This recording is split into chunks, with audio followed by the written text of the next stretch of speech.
بسم الله الرحمن الرحيم نحمده ونصلي على رسوله الكريم أما بعد أعوذ بالله من الشيطان الرجيم بسم الله الرحمن الرحيم رب اشرح لي صدري ويسر لي أمري واحلل عقدة من لساني يفقهوا قولي صدق الله العظيم قال النبي صلى الله عليه وسلم خيركم من تعلم القرآن وعلمه أو كما قال عليه الصلاة والسلام. ایک پتھر کی بھی تقدیر سنور سکتی ہے، ایک پتھر کی بھی تقدیر سنور سکتی ہے، شرط یہ ہے کہ سلیقے سے تراشا جائے. ابھی جتنے دیر ہم یہاں بیٹھے کئی ساری بچیوں نے تقریر بھی کی، کچھ بچیوں نے دعا سنایا، کسی نے قرآن مجید کی چند سورتوں کو پڑھ کر اس کا ترجمہ پیش کیا، کچھ بچیوں نے اپنا مکالمہ پیش کیا، اور اسی میں نماز کے لیے کیا چیز ضروری ہے، اگر پانی نہ ہو تو ہم کیا کریں گے، ضروری مسائل کی بچیوں نے بتائی. یقیناً ان چیزوں کو دیکھ کر اور بچیوں کی باتوں کو سن کر مجھے بہت خوشی ہو رہی ہے کہ اس علاقے میں ایسے لوگ بھی ہیں جو میری بچیوں پر، جو آپ کی بچیوں پر اتنی محنت کر رہے ہیں اور دینی اعتبار سے انہیں مضبوط اور ایک قابل مسلمان بنانے کی فکر میں لگے ہوئے. ایسے اساتذہ کی اور استادیوں کی جو ان بچیوں کی تربیت کر رہی ہیں، ان سب کی محنت کو میں سلام پیش کرتا ہوں اور دعا کرتا ہوں اللہ رب العزت ان کے حق میں بہتر سے بہتر فیصلہ فرمائے، دونوں جہان کی خوشیاں انہیں نصیب کرے.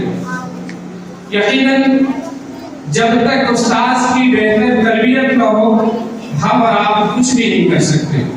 اسی لیے شاید نے کہا ہے ایک پتھر کی بھی تقدیر سمجھ سکتی ہے، جب تک میری تربیت نہ ہو میری اور آپ کی حیثیت ایک اینٹ گٹی اور پتھر کی سی ہے، ہم کسی لائق نہیں ہیں. لیکن جب اسی پتھر کو سلیقے سے تراشا جائے گا، سلیقے سے کاٹا جائے گا، بہتر ڈھنگ سے ترتیب دی جائے گی، تو پھر یہ پتھر بھی اس لائق ہوتا ہے کہ انسان بازاروں میں جا کر اسے خریدتا ہے اور پھر اپنے گھر کی زینت کے لیے اسے استعمال کرتا ہے. میری اور آپ کی بھی اگر بہتر تربیت نہ ہو تو پھر وہی حیثیت ہوگی کہ ہم سڑکوں کے کنارے پڑے رہ جائیں گے، یعنی اللہ کی نگاہ میں میرا کوئی مقام نہیں ہوگا، کوئی حیثیت نہیں ہوگی. تعلیم ہر ایک کے لیے ضروری ہے، چاہے مرد ہو یا عورت. یہ ہرگز نہیں کہا جا سکتا کہ صرف عورتوں کی ہی تعلیم ضروری ہے یا صرف مردوں کی ہی تعلیم ضروری ہے. ایک انسان کے بہتر بننے میں، ایک بچے کے بہتر بننے میں ماں باپ دونوں کا اہم کردار ہوتا ہے، اہم رول ہوتا ہے. لیکن عام طور پر زیادہ بڑا اثر میری بہتر تربیت میں، میرے اخلاق میں، میرے کردار میں، مجھے کچھ بنانے اور سنوارنے میں میری ماں کا ہوتا ہے. اسی لیے اگر ہم بچوں کی بہتر تعلیم پر زیادہ توجہ دیں، خاص طور پر دینی تعلیم پر، تو انشاءاللہ اللہ کی ذات سے یہ امید کی جاتی ہے کہ بہت جلد یہ پورا سماج اور معاشرہ بہتر ہو جائے گا. بچوں کی تعلیم کو دیکھ کر، ان کی تربیت کو دیکھ کر ہمیں بہت خوشی ہو رہی ہے. ہم انگریزی تعلیم کے مخالف نہ کل تھے نہ آج میں، لیکن ہاں کچھ چیزیں ہیں جس وجہ سے بالکل مکمل طور پر آزادی نہیں دی جا سکتی ہے. ایک بچی جو یہاں پڑھ رہی ہے یا پھر دوسری جگہوں پر پڑھ رہی ہے، جن کی بہتر ڈھنگ سے تربیت ہو گئی ہے، انہیں سمجھا دیا گیا ہے، انہیں بتایا گیا ہے کہ اسلام تمہیں کتنی آزادی دیتا ہے، اسلام تمہیں کہاں جانے کی اجازت دیتا ہے اور کہاں جانے کی نہیں، کن رشتوں کو باقی رکھنے کی اجازت دیتا ہے اور کن رشتوں سے روکتا ہے. جس بچی کے اندر، جس لڑکی کے اندر یہ سمجھ پیدا ہو جائے اور شریعت پر چلنے کا مزاج ہو جائے، جو حرام سے مکمل طور پر بچنے والی ہو، ان کے لیے یقیناً اس تعلیم کے حاصل کرنے میں یعنی انگریزی تعلیم کے حاصل کرنے میں کہیں سے کوئی رکاوٹ کی بات نہیں آئی ہے. لیکن وہ کیا رہا ہے، ہم نہ اپنی بچوں کو قرآن پڑھاتے ہیں، نہ دین سکھاتے ہیں، نہ کلمہ کی فکر ہے، نہ ایمان کی، نہ نماز کی فکر ہے، نہ دوسری چیز کی. ہم نے فوراً انگریزی تعلیم میں انہیں لگا دیا، چونکہ دین سے کوئی رشتہ ان کا ہوا ہی نہیں، اسلام کی محبت ان کے دل میں بیٹھی ہی نہیں ہے. امی عائشہ رضی اللہ عنہا کیسی زندگی گزار کر گئی ہے، حضرت خدیجہ نے اپنی زندگی کیسی گزاری ہے، ان چیزوں کی کوئی جانکاری ان کو نہیں ہے. صرف انگریزی تعلیم کے حاصل کرنے کی وجہ سے ان کے مزاج میں ان لوگوں کا اثر داخل ہو جاتا ہے جو مکمل طور پر اسلام سے دور ہے اور کہیں نہ کہیں اسلام کے مخالف ہیں. اسی لیے اس وقت ہم مخالفت کرتے ہیں. یہ بھی یاد رکھیے، میں یہاں کی تربیت کو دیکھ کر ایک خاص بات آپ سے کہہ رہا ہوں. ابھی بہت زیادہ زور اس پر دیا جاتا ہے کہ عورتوں کو دین سیکھنے کے لیے تبلیغ میں نکالا جائے، 3 دن کے لیے، 40 دن کے لیے اور 4 مہینے کے لیے اپنے گھروں سے باہر بھیجا جائے. لیکن میں آج بچوں کی تقریر کو سن کر پہلی بار آپ سے یہ کہہ رہا ہوں، اگر اسی طرح سے ہم اپنی بچوں کو تعلیم دیتے رہیں تو پھر ان کو گھر سے باہر کہیں جانے کی ضرورت نہیں ہے. اور میری وہ پیاری بچیاں جو دین کے مسائل کو سیکھ چکی ہیں، آپ اپنا یہ مزاج بنائیے کہ آپ کے پڑوس میں جو لڑکیاں ہیں، محلے میں جو لڑکیاں ہیں، جو مکتب میں پڑھنے نہیں آ رہی ہیں، آپ ان کے پاس پہنچ کر ان سے پوچھئے، بڑے ہی احترام سے، بڑے ہی محبت کے ساتھ. ان کا مذاق نہیں اڑانا ہے. اگر بڑی ہے تو آپ کہیے آپ بھی آپ ہمیں سنا دیجیے، آپ بھی درود شریف سنا دیجیے. اگر وہ نہیں سنا سکتی ہے تو آپ کہیے کہ مجھے آتا ہے، میں آپ کو یاد کرا دوں. ابھی رمضان میں آپ کی چھٹی رہے گی، کیا کریں گے آپ؟ اس کام کو کیجیے. آپ کو گھر سے باہر نہیں جانے کی ضرورت نہیں ہے. سماج میں جو لڑکیاں ہیں، جو آپ کے ساتھ اٹھتی بیٹھتی ہیں، جو بچیاں چھوٹی جو آپ کے ساتھ کھیل دھوپ میں رہتی ہیں، آپ ان کو جمع کریں، آپ انہیں قرآن سکھانے کا کام کریں، انہیں نماز کے فرائض بتائیں، نماز کے واجبات بتائیں، غسل ہمیں کیسے کرنا ہے، وضو کیسے کرنی ہے، رکوع اور سجدہ کس ڈھنگ سے کرنا ہے. یہ چیزیں آپ ان کو سکھائیں تو اپنی تعلیم کے ساتھ ساتھ دین کا ایک بڑا کام آپ ابھی سے کرنے لگے گے. جب اس کام کو آپ کریں گی اللہ آپ سے خوش ہو جائے گا. جب اللہ خوش ہوگا پھر اس دنیا کی بھی ساری خوشی آپ کو ملے گی اور مرنے کے بعد تو انشاءاللہ کامیابی آپ کے حصے میں ہے گی. تو کریں گے آپ لوگ یہ کام انشاءاللہ بولیے اپنے دل میں. یہ بھی بہت زیادہ ضروری ہے کہ قرآن مجید کو صحیح ڈھنگ سے پڑھا جائے. کچھ بچیوں نے بھی قرآن مجید کی تلاوت کی، ماشاءاللہ انہوں نے قرآن مجید بڑے ڈھنگ سے پڑھا ہے. قرآن مجید ہم بھی پڑھتے ہیں، آپ بھی پڑھتی ہیں. کچھ یہاں پر وہ عورتیں بھی ہیں جو میری ماں کی عمر کی ہوں، ان سے زیادہ کی بھی ہوں. ان کے قرآن پڑھنے کا طریقہ بہتر نہیں. یاد رکھیے، اسلام کو سیکھنے کے لیے، قرآن مجید کو سیکھنے کے لیے میرے اندر شرم نام کی کوئی چیز نہیں رہنی چاہیے. ایک چیز، ایک کھانا بنانا اگر آپ کو نہیں آتا ہے تو آپ جاتی ہیں پوچھنے کے لیے. فلانے کی بچی گھر سے چھوٹی ہو، آپ اس سے پوچھتی ہیں بیٹا تم نے فلانے موقع سے یہ کھانا کیسے بنایا تھا، یہ چیز تم نے کیسے بنائی تھی، طریقہ کیا ہے ذرا مجھے بتا دو. کیوں کرتی ہیں آپ یہ کام؟ تاکہ میرے گھر میں جو مہمان آ رہا ہے، میرے بچے باہر سے آ رہے ہیں، میری بچی باہر سے آ رہی ہے، انہیں جب ہم اچھا بنا کر کھلائیں گے تو یہ خوش ہو جائے گی. تو صرف دنیا والوں کی خوشی کرتے ہیں.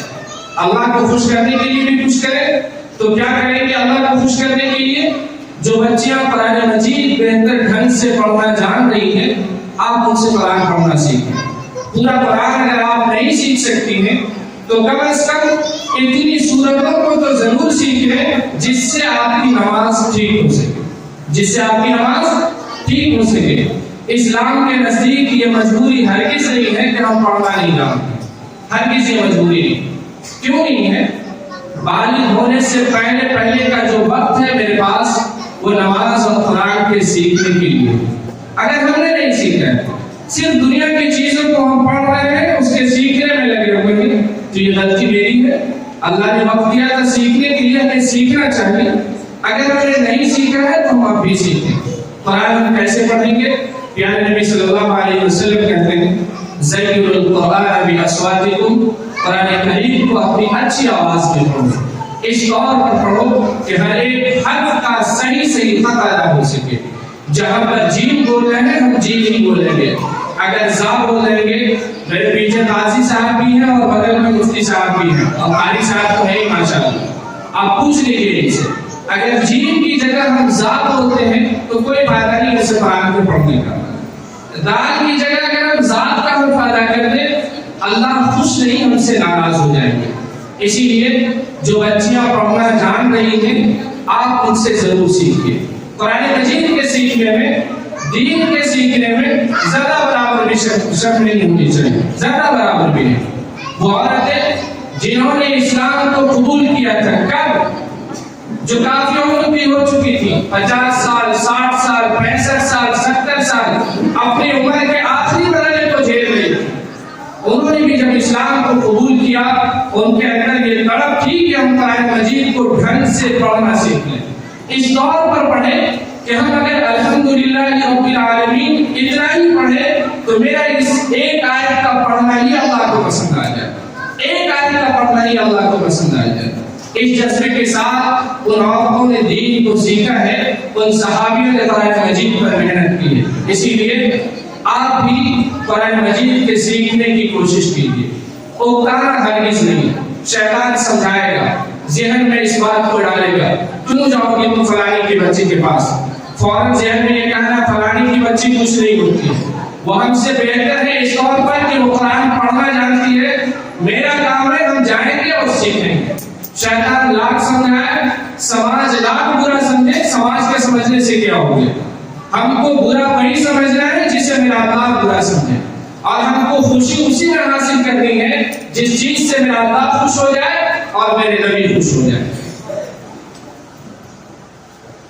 یہ بھی یاد رکھیے، بہتر معاشرہ اسی وقت ہوگا جب کہ ہم سب کے سب لوگ پڑھے لکھے ہوں۔ سماج میں اگر ایک ہی بچی پڑھی لکھی ہو، اس سے پورا معاشرہ بہتر نہیں ہو سکتا ہے۔ میں بھی ایک بات کرتا ہوں آپ سے، میں بھی ایک مسجد میں مکتب چلایا کرتا ہوں۔ ہم نے بچیوں کو اس بات کا پابند بنایا تھا کہ تمہیں ہر حال میں حجاب کرنا ہے، اسکول چاہے جو جس ڈریس میں جائے، تمہارا کام ہے مکمل طور پر ڈھنگ سے جانا۔ کچھ بچیوں نے اس کی پابندی شروع کی۔ سماج کے اندر ہی کچھ ایسی عورتیں تھیں، کچھ ایسی لڑکیاں تھیں جنہوں نے ان بچیوں کا مذاق اڑانا شروع کر دیا۔ ارے 4 دن گئی ہے مکہ، بڑی دیندار بن گئی، متقی بن گئی، تو رابعہ بصریہ بن گئی، جتنا سارا دانا دینا تھا دے رہی تھی۔ اب بولیے کہ ان لوگوں کے مذاق اڑانے کی وجہ سے ان بچیوں نے حجاب کرنا چھوڑ دیا، ان بچیوں نے حجاب کرنا چھوڑ دیا۔ اب یوں ہی بیٹھے کے من سے ہو جاتی ہے، سر پر ان کے دوپٹہ نہیں ہوتا ہے، کبھی ہے کبھی نہیں ہے۔ اس کا گناہ کس کے سر جائے گا؟ ان لوگوں کے سر جائے گا جن لوگوں نے اس بچی کے ذہن کو خراب کیا ہے۔ یہ قاری صاحب ہے اور مفتی صاحب ہے، مسلسل آپ پر محنت کر کے آپ کو قرآن سکھا رہے ہیں، یقین جانیں تا قیامت انہیں ثواب ملتا رہے گا۔ جب آپ قرآن پڑھنے کے لیے بیٹھیں گی، نماز پڑھیں گی، جن استادیوں نے انہیں قرآن سکھایا ہے، نماز سکھایا ہے، آپ کے ہر ایک اچھے کام پر انہیں ثواب ملے گا۔ اسی طرح جو انسان ایک دوسرے کا مزاج غلط بناتا ہے، اللہ کے راستے سے دور کرتا ہے، پیارے نبی کے طریقے سے کسی کو ہٹا دیتا ہے، تو وہ انسان جب غلط کام کرے گا اس کا گناہ اسے بھی ہوگا اور اس انسان کو بھی ہوگا جس کے غلط سمجھانے کی وجہ سے، جس کے غلط تبصرے کی وجہ سے ان بچیوں نے اپنے حجاب کو چھوڑا ہے اور ان بچیوں نے دین سے دوری اختیار کی ہے۔ اسی لیے اللہ کے واسطے ہم کسی کا مذاق ہرگز نہ اڑائیں۔ میرے سماج اور محلے میں ایک بچی اگر اچھا کام کر رہی ہے ان کا حوصلہ بڑھانا چاہیے، ان کی تعریف کرنی چاہیے، جگہ جگہ ان کا نام لینا چاہیے۔ جب ہم دوسرے کے لیے اچھی سوچ اور اچھی فکر رکھیں گے تب میری بچی بھی انشاءاللہ بہتر بنے گی اور کافی اچھی ہوگی۔ میری پیاری بہنوں اور بچیوں، ایک ضروری بات آپ سے کہنی ہے، آج کا ماحول یقیناً خراب ہو چکا ہے، کافی خراب ہو چکا ہے۔ آپ کو یہ سمجھانے کی کوشش کی جائے گی کہ مذہب اسلام تمہیں قید کر رہا ہے، آپ اس چیز کو ہرگز نہ مانیے۔ پیارے نبی صلی اللہ علیہ وسلم جب اس دنیا میں تشریف لائے، اس وقت لڑکیوں کو اور عورتوں کو کوئی عزت نہیں تھی۔ ایک گھر میں جب بچی پیدا ہوتی تھی فوراً اسے زندہ زمین میں گاڑ دیا جاتا تھا۔ آج اگر میرے بیچ اتنی ساری بچیاں ہیں، میری مائیں ہیں اور بہنیں ہیں جو پوری عزت کے ساتھ، اپنے شان کے ساتھ، اطمینان اور وقار کے ساتھ یہاں بیٹھی ہوئی ہے، تو یہ پیارے نبی حضرت محمد مصطفیٰ صلی اللہ علیہ وسلم کی بہتر تعلیم اور تربیت کا اثر ہے، ان کی تبلیغ کا اثر ہے۔ آپ نے لوگوں کو سختی سے منع کیا۔ اس وقت عورتوں کو کوئی حق نہیں ملا کرتا تھا، آپ نے عورتوں کو حق دلایا۔ جائیداد میں لوگ حصہ نہیں لیا کرتے تھے، شادی کے بعد لوگ اپنی بیویوں پر ظلم ڈھایا کرتے تھے۔ اتنی ساری پریشانیاں عورتوں کو جھیلنی پڑتی تھی جسے ہم اتنے کم وقتوں میں بیان نہیں کر سکتے، لیکن پیارے نبی صلی اللہ علیہ وسلم نے عورتوں کو سماج اور معاشرے میں ایک عزت دلائی، ایک مقام دلایا۔ سچ یہ ہے عورتوں کو جتنی آزادی چاہیے مکمل طور پر وہ آزادی مذہب اسلام نے عطا کی ہے۔ اب جہاں آزادی کی بات ہوتی ہے دراصل وہ آزادی نہیں ہے، یہ کچھ درندے لوگ ہیں جو اپنی فطرت کے گندے ہیں، طبیعت کے گندے ہیں، جن کی نگاہ خراب، جن کا دل خراب، جن کی سوچ خراب، وہ آپ کی آزادی کی بات نہیں کرتے ہیں، دراصل وہ لڑکیوں کے ساتھ کچھ غلط کرنا چاہتے ہیں، اس سے کچھ غلط فائدہ اٹھانا چاہتے ہیں، اس لیے یہ بلا وجہ کی آزادی کی بات کرتے ہیں۔ اگر آپ کو کوئی سمجھائے کہ حجاب کرنے میں یہ پریشانی، صاف طور پر آپ انکار کر دیجیے۔ میں نے آج بھی دیکھا ہے، میں نے اپنی ماں کو کبھی بھی بغیر پردے کے گھر سے باہر نکلتے نہیں دیکھا، آج تک یہ نہیں دیکھا کہ وہ بازار جاتی ہوں گی کسی چیز کی مارکیٹنگ کے لیے۔ جو سامان انہیں لا کر دیا جاتا ہے وہ پسند کرتی ہے، اپنے گھروں میں رکھتی ہے۔ آپ کو سمجھایا جائے گا تم گرمی میں حجاب کرتی ہو، ارے آج گرمی ہے، کتنی تیز گرمی پڑتی ہے۔ اب تو ہم فوراً 5 منٹ میں باہر سے آ کر اپنے گھروں میں اے سی اور کولر میں بیٹھ جاتے ہیں، کچھ نہیں ہے تو گھروں میں تو پنکھا ضرور ہے، اس حالت میں پتہ نہیں کرنا۔ جبکہ کل کی زندگی کیا تھی؟ لوگوں کے پاس نہ اچھا گھر تھا نہ مکان تھا، نہ ان کے پاس اے سی ہے، کولر ہے، یہ پنکھا ہے، بجلی ہے، بلب ہے، کچھ بھی نہیں، لیکن پھر بھی وہ پردے کا اہتمام کر رہی تھی۔ کیوں کر رہی تھی؟ ان کا ایمان مضبوط تھا، ان کے دل میں ایمان کی جو چنگاری تھی وہ ہر وقت بھڑک رہی تھی۔ پیارے نبی صلی اللہ علیہ وسلم سے انہیں سچی محبت تھی، اپنی عائشہ کے ہر ایک طریقے سے دل سے انہیں لگاؤ تھا، اسی لیے اسلام پر چلنا ان کے لیے بہت آسان تھا۔ میرا مزاج آج کے ماحول کو دیکھتے ہوئے تھوڑا مختلف ہو گیا ہے، تھوڑا بدل سا گیا ہے، آپ اس کو آزادی ہرگز نہ سمجھیں۔ ابھی آپ چھوٹی ہیں، میں بہت زیادہ کچھ آپ سے نہیں کہہ سکتا، لیکن اتنا ہی کہہ سکتا ہوں جب آپ بڑی ہوں گی، ماحول اور معاشرے کو دیکھیں گی، تو پھر آپ کو ان اساتذہ کی محنت پر فخر ہوگا اور یقیناً آپ دل سے دعا کریں گی کہ میرے قاری صاحب نے مجھے پردے میں رکھ کر بہت اچھا کام کیا تھا۔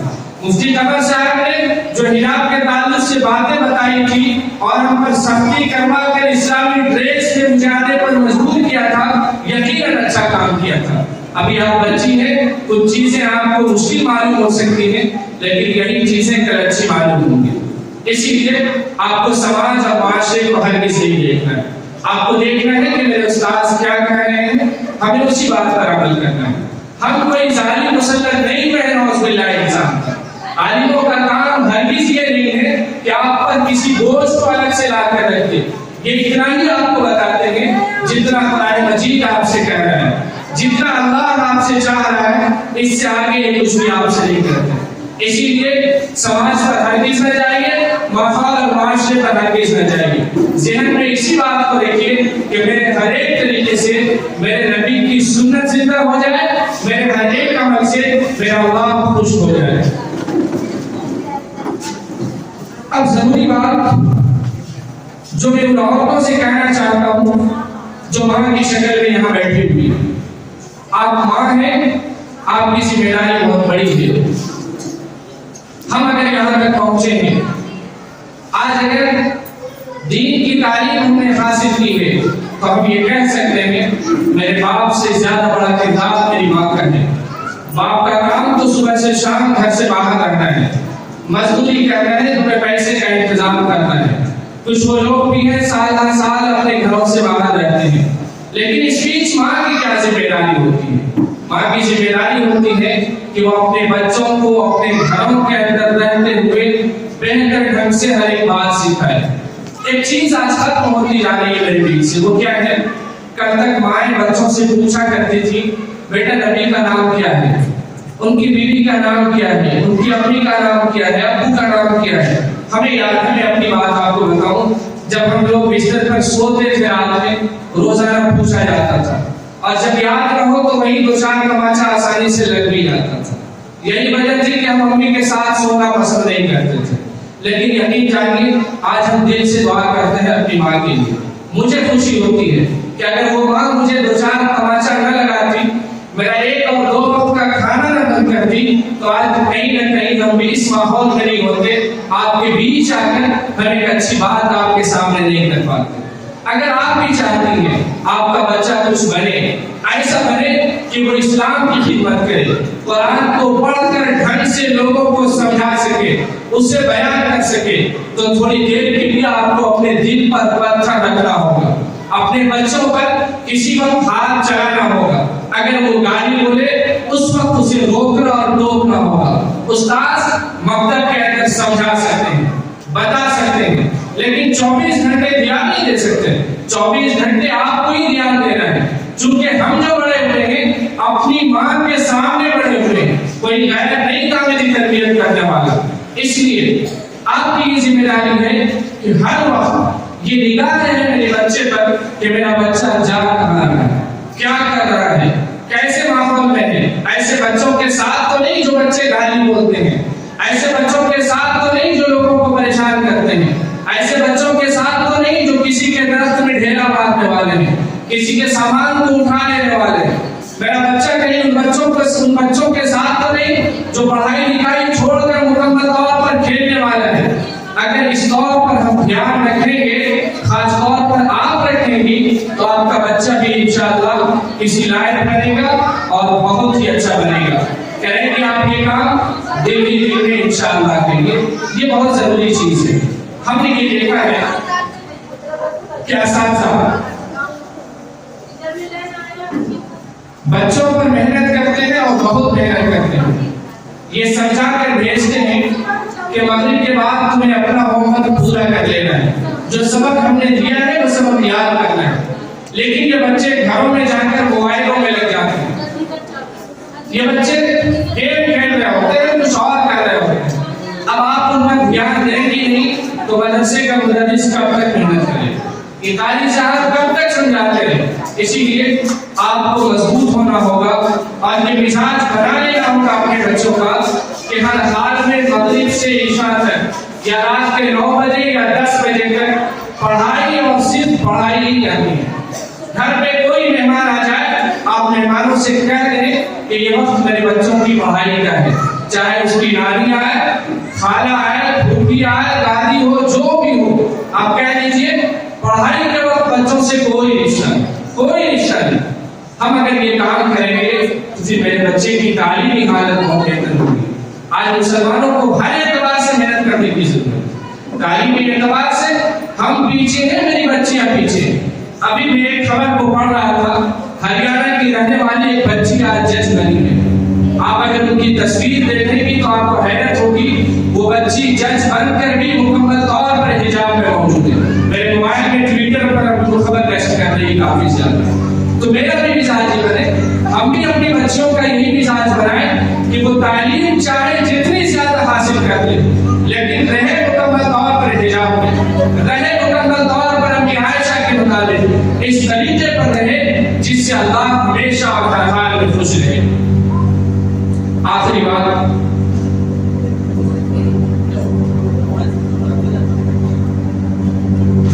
آخری بات یہ کہنی ہے، بہت ساری باتیں ہیں جو ہم لوگ آپ کے سامنے بیان کریں گے۔ سب کے سب لوگ یہ مزاج بنائیں گے کہ ہم سب کے سب لوگ خاص طور پر اپنی بچیوں کو مکتب بھیج کر مدرسے میں بھیج کر ضرور قرآن مجید کی اچھی تعلیم دلائیں، ان کی بہتر دینی اور ایمانی فکر اور تربیت پر زور دیں گے۔